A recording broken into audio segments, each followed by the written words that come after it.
Good morning, Clarion. Good morning, Hampton. Today we're going to read a new text called The Day the Crayons Quit. A boy named Duncan who just wants to color. But when he opens his crayon box, he finds nothing but letters.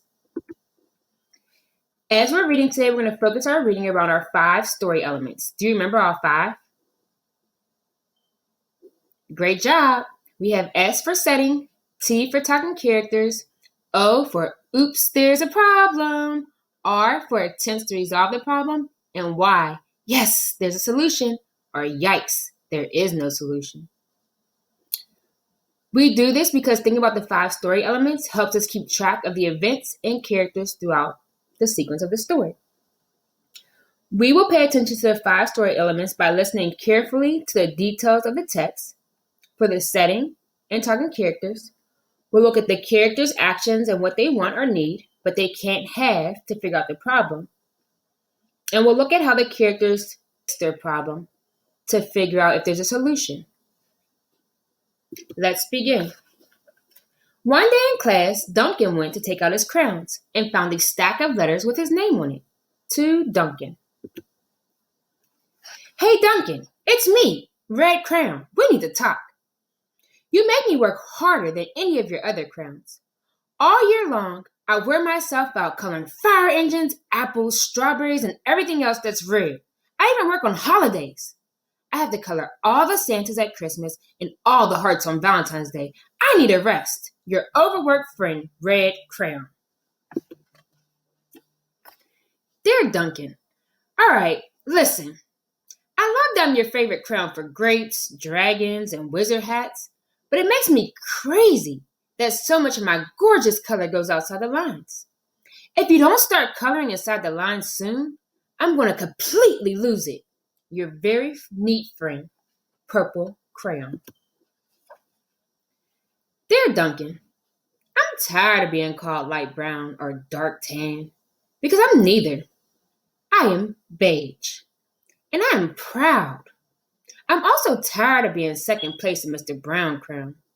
It's not fair that Mr. Brown gets all the bears, ponies, and puppies, while the only things I get are turkey dinners if I'm lucky. And wheat. And let's be honest, when was the last time you saw a kid excited about coloring wheat? Your beige friend, Beige Crayon. Duncan. Gray Crayon here. You're killing me. I know you love elephants, and I know that elephants are gray, but that's a lot of gray space to color in all by myself. And don't even get me started on your rhinos, hippos, and humpback whales. You know how tired I am after handling one of those big things? Such big animals! Baby penguins are gray, you know. So are very tiny rocks, pebbles. How about one of those once in a while? To give me a break. Your very tired friend, Gray Crayon. Dear Duncan, you color with me, but why? Most of the time, I'm the same color as the page you're using me on, white. If I didn't have a black outline, you wouldn't even know I was there. I'm not even in the rainbow. I'm only used to color snow or to fill in empty space between other things, and it leaves me feeling, well, empty. We need to talk. Your empty friend, White Crayon. Hi, Duncan. I hate being used to draw the outline of things. Things that are colored in by other colors, all of which think they're brighter than me. It's not fair. When you use me to draw a nice beach ball and then fill in the colors of the ball with all the other crayons, how about a black beach ball sometime? Is that too much to ask? Your friend, Black Crayon. Dear Duncan, as Green Crayon, I am writing for 2 reasons. One is to say I like my workloads of crocodiles, trees, dinosaurs, and frogs. I have no problems and wish to congratulate you on a very successful coloring things green career so far. The second reason I write is for my friends Yellow Crown and Orange Crown, who are no longer speaking to each other. Both crayons feel they should be the color of the sun. Please sell this soon because they're driving the rest of us crazy. Your happy friend, Green Crayon. Duncan. Yellow crayon here. I need you to tell Orange Crayon that I am the color of the sun. I would tell him, but we are no longer speaking. And I can prove I'm the color of the sun, too.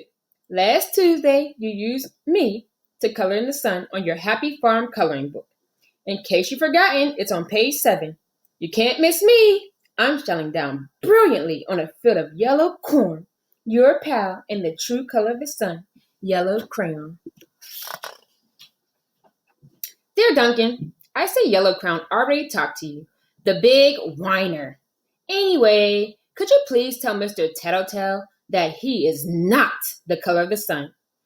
I would, but we're no longer speaking. We both know I am clearly the color of the sun because on Thursday, you used me to color the sun on both the Monkey Island and the Meet the Zookeeper pages in your Day at the Zoo coloring book. Aren't you glad I'm here? Ha! Your pal in the real color of the sun, Orange Crayon. Dear Duncan, it has been great being your favorite color this past year and the year before. And the year before that. I have really enjoyed all those oceans, lakes, rivers, raindrops, rain clouds, and clear skies. But the bad news is that I am so short and stubby. I can't even see over the railing in your crayon box anymore. I need a break. Your very stubby friend, Blue Crayon. Duncan. Okay, listen here, kid. You have not used me once in the past year. It's because you think I'm a girl's color, isn't it? Speaking of which, please tell your little sister I said thank you for using me to color her Little Princess coloring book. I think she did a fabulous job of staying inside the lines. Now, back to us. Could you please use me sometime to color the occasional pink dinosaur or monster or cowboy? Goodness knows they could use a splash of color. Your unused friend, Pink Crayon. Hey Duncan, it's me, Peach Crayon. Why did you peel off my paper wrapping? Now I'm naked and too embarrassed to leave the crayon box. I don't even have any underwear. How would you like to go to school naked? I need some clothes. Help! Your naked friend, Peach Crayon. Well, poor Duncan just wanted to color. And of course, he wanted his crayons to be happy. And that gave him an idea. When Duncan showed his teacher his new picture, she gave him an A for coloring and an A plus for creativity. The end. I hope you enjoyed our new book. Your extra task for today is to answer the following questions. Setting, where does the story take place? Talking characters, who are the main characters in the story? Oops, there's a problem. What is the main or big problem in the story? Resolve how the characters attempt to resolve the problem? And yes or yikes. Was there a solution? If so, what was the solution? You can record your answers on a phone by videotaping yourself, or you can write your answers down on a piece of paper and send me a picture. Hope to hear from you guys soon.